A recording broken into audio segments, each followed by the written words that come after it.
Bismillahirrahmanirrahim. Assalamualaikum warahmatullahi wabarakatuh. Alhamdulillahilladzi kana bi'ibadihi khabiran basiran. Tabarakalladzi ja'ala fis sama'i burujan wa ja'ala fiha sirajan wa qamaran muniran.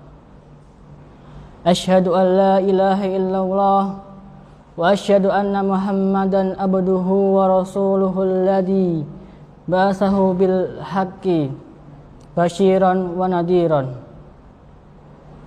wa da'iya ilal haqqi bi'idnihi wa sirajan muniran. Allahumma sholli alaihi wa ala alihi wa sahbihi wa sallim tasliman katsiran. Allahumma inni as'aluka ilman nafi'an wa rizqan thayyiban wa amalan mutakabbalan. Allahumma la sahla illa ma ja'altahu sahla wa anta taj'alul hazna idza syi'ta sahla. Allahumma naqi qulubana ala riya'i wa sum'ati wal ujubi wal kibri wal hifdi. Rabbi shrah li sadri wa yassir li amri wahlul 'uqdatam min lisani yafqahu qawli. Rabbi zidni ilma warzuqni fahma. Amma ba'd. Kita sebagai seorang muslim, kita sebagai seorang mukmin, kita sebagai seorang hamba yang beriman, sudah seharusnya dan sepatutnya kita bersyukur kepada Allah Subhanahu wa taala atas nikmat-nikmat yang telah Allah berikan kepada kita. Walaupun kita belum bisa menjadi seorang hamba yang taat, akan tetapi Allah Subhanahu wa taala masih memberikan kita nikmat. Walaupun terkadang kita masih bermaksiat, tetapi Allah Subhanahu wa taala masih memberikan kita nikmat. Dan sampai saat ini kita masih diberikan nikmat iman dan Islam, dan sampai saat ini kita masih diberikan nikmat sehat, nikmat akal. Dan sampai saat ini kita masih diberikan nikmat ilmu, yang dengan ilmu tersebut kita dapat mengenal Allah Subhanahu wa taala. Dan dengan ilmu tersebut kita dapat membedakan yang hak dengan yang batil. Dan dengan ilmu tersebut kita bisa beribadah sesuai dengan yang diajarkan oleh Allah Subhanahu wa taala dan Rasul-Nya. Dan masih banyak lagi nikmat Allah yang diberikan kepada kita. Kita tidak akan sanggup untuk menghitung nikmat Allah Subhanahu wa taala. Wa in ta'uddu nikmatallahi la tuhsuha. Jika kalian menghitung nikmat Allah, niscaya kalian tidak akan mampu untuk menghitungnya. Dan kita harus pastikan nikmat yang Allah berikan kepada kita menambahkan ketaatan kita kepada Allah Subhanahu wa taala.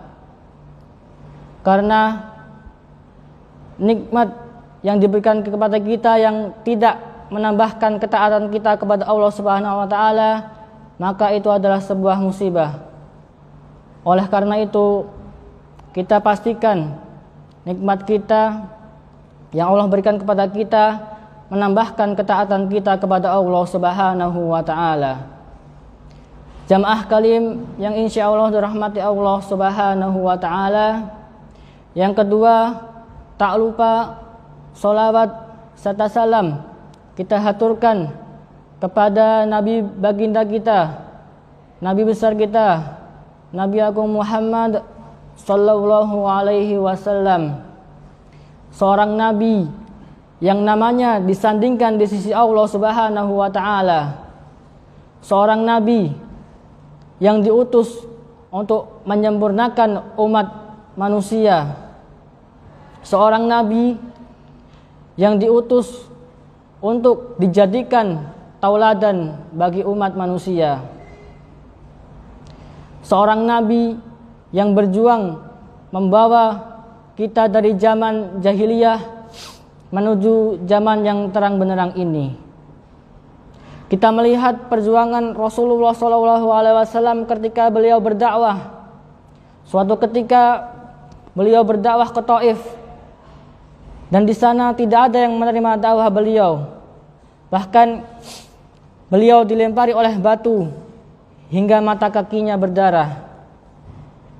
Dan ketika itu pula datanglah malaikat Jibal, malaikat penjaga gunung, dan mengatakan, "Ya Muhammad, angkatlah tanganmu, berdoalah, niscaya akan ku lemparkan gunung itu kepada penduduk Taif."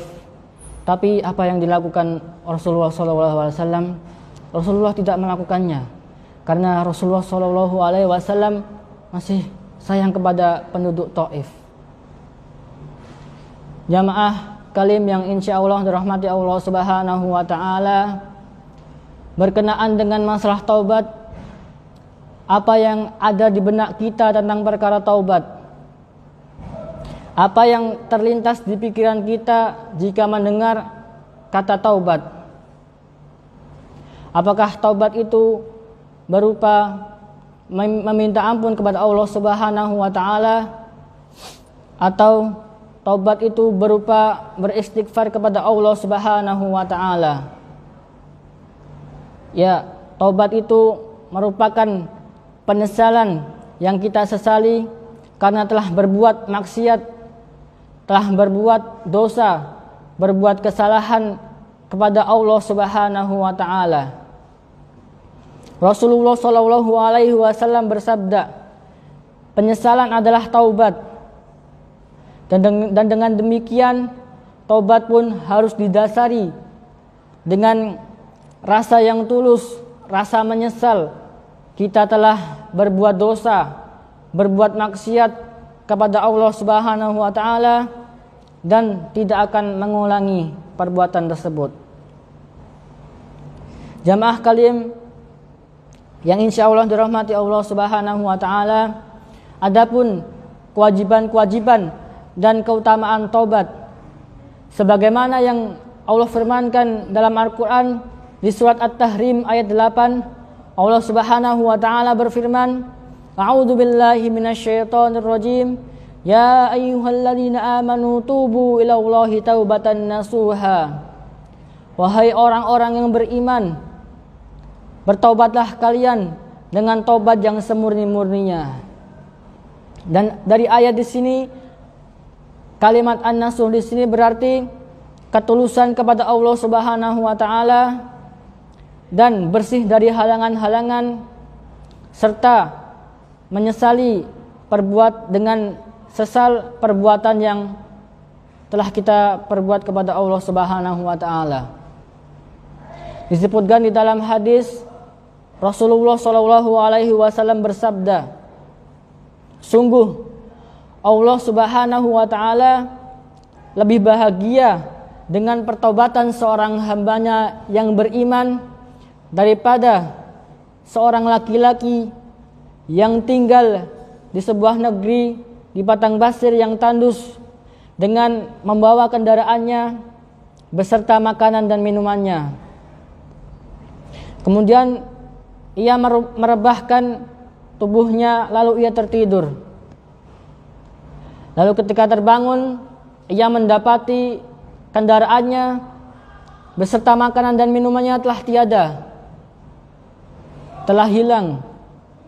Lalu ia pun mencari kesana kemari di bawah terik matahari yang menyengat sehingga menyebabkan ia kehausan. Dan dalam kondisi itu ia pun berkata, aku akan kembali ke tempat awalku tadi sembari menunggu ajalku tiba. Lalu kemudian laki-laki ini pun kembali ke tempat asalnya dan melanjutkan tidurnya sembari menunggu ajalnya tiba. Dan ketika ia terbangun, ia mendapati kendaraannya lengkap bersama makanan dan minumannya berada di sampingnya. Dan dari hal ini Allah Subhanahu wa taala lebih bahagia daripada bahagianya seorang lelaki yang menemukan kendaraannya kembali. Para ulama bersepakat tentang kewajiban taubat, karena taubat berarti mengetahui bahwa kemaksiatannya, bahwa dosa-dosanya dapat membinasakan dirinya dan menjauhkan dirinya dari Allah Subhanahu wa taala. Jamaah kalim yang insyaallah dirahmati Allah Subhanahu wa taala, perlu kita ketahui bahwa taubat merupakan amalan yang dicintai oleh Allah Subhanahu wa taala. Taubat merupakan amalan yang membawa keberuntungan dunia dan akhirat. Dan taubat pun dapat menghapus kesalahan-kesalahan kita. Tetapi terkadang kita malas untuk bertaubat, menunda-nunda taubat, karena kita merasa bahwa umur kita itu masih panjang. Dan adapun kewajiban-kewajiban kita untuk segera bertaubat. Mengapa demikian?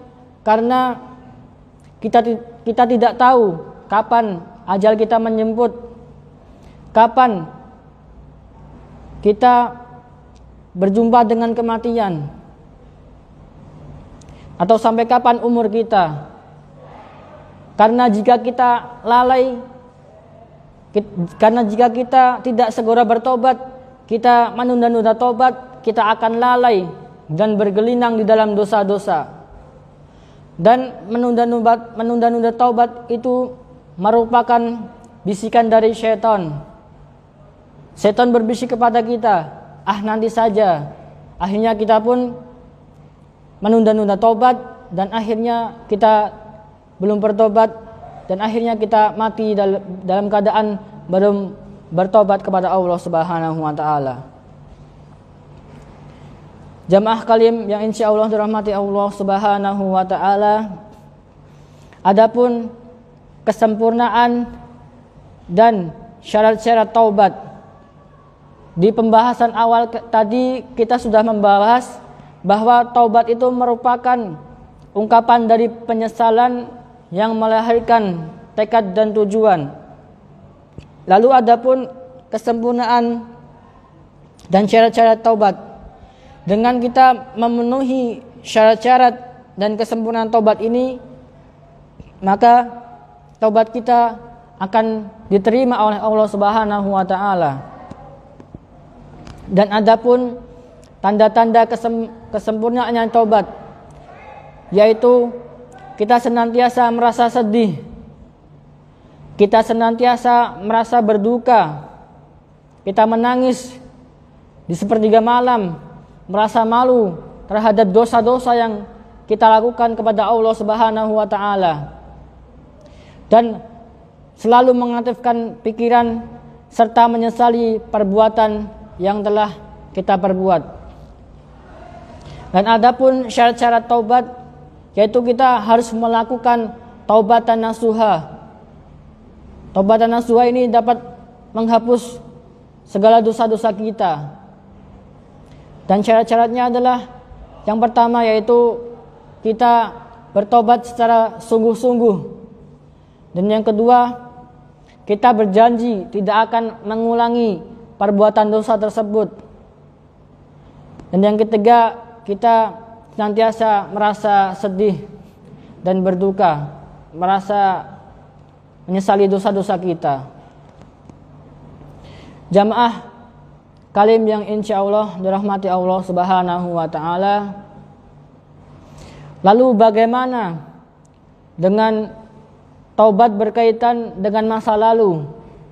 mungkin dulu kita pernah berbuat maksiat, mungkin dulu kita pernah melakukan suatu dosa, lalu kita bertaubat, maka kita harus menebus dosa-dosa tersebut.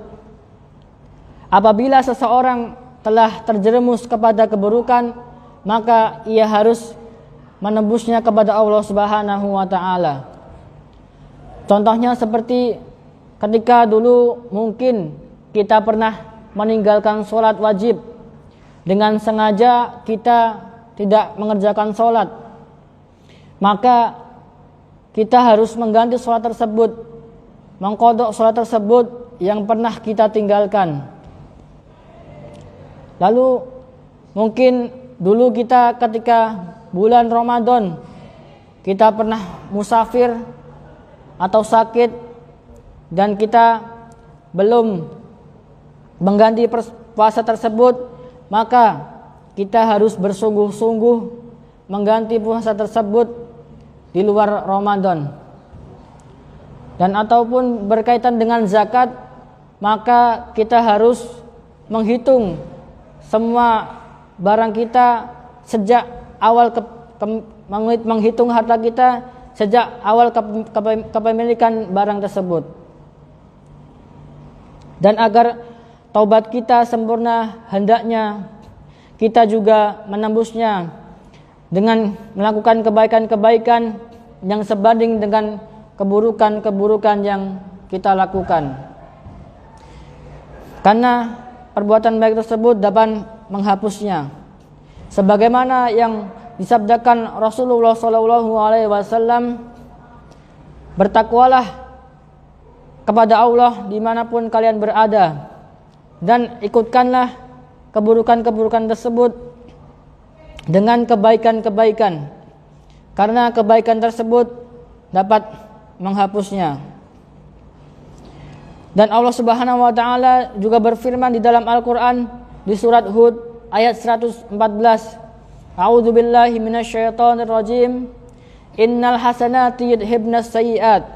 Perbuatan-perbuatan baik itu menghapus kesalahan-kesalahan. Oleh karena itu, jamaah kalim yang insyaallah dirahmati Allah Subhanahu wa taala, marilah kita senantiasa bertobat kepada Allah Subhanahu wa taala, menyesali dosa-dosa yang telah kita perbuat, dan janganlah kita menunda-nunda untuk bertaubat. Allah Subhanahu wa taala selalu membukakan lebar pintu taubat bagi hambanya yang ingin bertaubat. Allah Subhanahu wa taala senantiasa 24 jam siang dan malam membukakan pintu taubat bagi hamba yang ingin bertaubat. Allah memiliki sifat Ar-Rahman dan Ar-Rahim, Maha Pengasih dan Maha Penyayang. Dan Allah tidak pernah menyebut hambanya, wahai pendosa, wahai manusia yang penuh dosa, tetapi Allah Subhanahu wa taala memanggil kita dengan lembut, wahai hamba-hambaku yang melampaui batas. Dan sebelum kami tutup, ada kisah dari Imam Hasan Al-Basri. Ketika beliau hendak pergi ke masjid, lalu ketika di perjalanan beliau melihat seorang anak kecil yang menangis di depan pintu sambil mengatakan ummi, ummi, dan tidak ada yang membukakan pintu tersebut. Dan akhirnya Imam Hasan Al-Basri pun melanjutkan perjalanannya ke masjid. Dan ketika beliau pulang, beliau masih mendapati anak tersebut menangis di depan pintu. Lalu Imam Hasan Al-Basri pun mengamati apa kesalahan anak tersebut sehingga ibunya tidak mau membukakan pintu. Lalu tidak lama kemudian pintu pun terbuka dan keluarlah ibu dari seorang anak itu dan mengatakan, "Aku memaafkanmu wahai anakku." Imam Hasan Al-Basri yang seorang alim, ia pun mengambil istifadah dari peristiwa ini, bahwa jikalau seorang ibu dapat memaafkan anaknya, bagaimana dengan Allah Subhanahu wa taala, pemilik hati para ibu di dunia ini? Pasti Allah Subhanahu wa taala akan mengampuni dosa-dosa kita. Dari kisah lain mungkin kita sudah sering mendengar kisah ini, kisah seorang yang telah membunuh banyak orang. Dengan mudahnya Allah bukakan pintu rahmat untuk orang tersebut. Rahmat Allah sangatlah luas. Maka dari itu marilah kita senantiasa untuk bertobat kepada Allah Subhanahu wa taala. Janganlah kita enggan untuk bertobat kepada Allah Subhanahu wa taala. Jamaah kalim yang insyaallah dirahmati Allah Subhanahu wa taala, mungkin sedikit ini yang dapat kami sampaikan. Semoga bermanfaat dan dapat menambah wawasan kita. Barakallahu fikum wal akhir. Wassalamualaikum warahmatullahi wabarakatuh.